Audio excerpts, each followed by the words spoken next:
Fear is the path to the dark side. Right. Why would the federal government spend $16 for a corn muffin?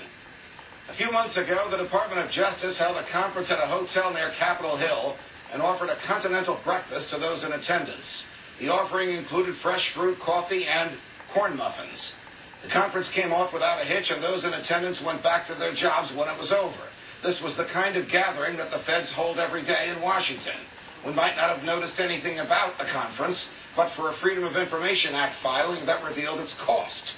Among the items that you cannot help noticing are corn muffins for $16 each. By the time we learned of this bill, it had already been paid, either by tax dollars or by money that had been borrowed that the taxpayers will need to repay. Now you might be thinking, Judge, surely there are more important things to talk about than the price of corn muffins. Yes, there are.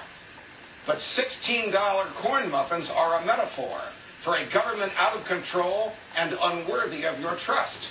This is not about inflation, although a year ago a good corn muffin will cost you about $1.75 here in New York City, and today this baby will cost you about $2.50. The causes of inflation in food, particularly corn, are well known. The government pays corn farmers not to grow corn. The Federal Reserve injects worthless paper into the money supply. The government keeps oil prices high by prohibiting drilling in the Gulf of Mexico at the same wells at which it once authorized drilling. All of this is true, and all of this is the fault of central economic planners in Washington. And all of this causes the price of corn to rise. But surely inflation has not gotten so bad that corn muffins have jumped from $2.50 to $16 overnight. Of course not.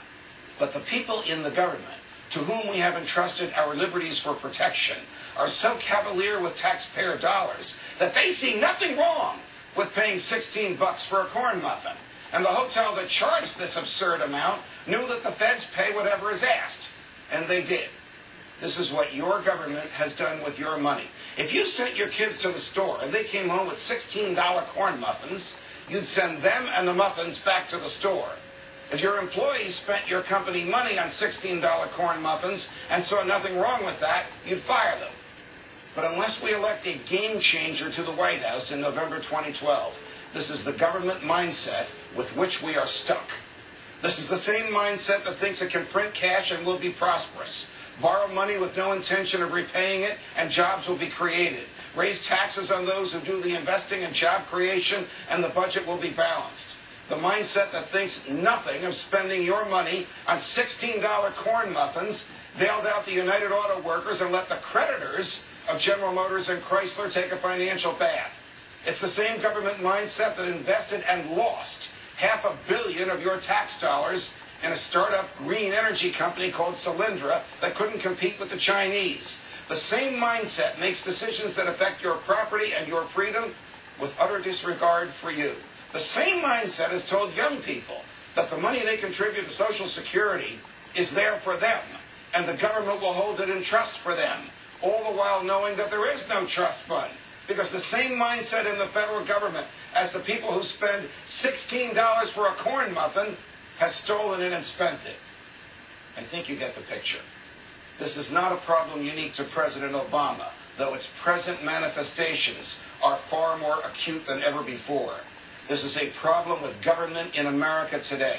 Quite simply, it is too big. It regulates too much of our behavior. It has too much of our money. It doesn't care about the Constitution or about your freedom. It breaks its own laws. It cares primarily about its own power. Only a president and a Congress truly dedicated to upsetting the status quo can rid us of this mindset in the federal government. Tomorrow night on the Fox News Channel, the Republican candidates for president will meet in another debate. I suggest you watch the debate, and as you do, look for this. Who among them is the most consistent defender of human freedom? Who among them is the most trustworthy custodian of your tax dollars? Who among them will return free to free enterprise? Who among them is the most faithful to the Constitution? The answer will be obvious. From New York, defending freedom every night of the week. So long, America.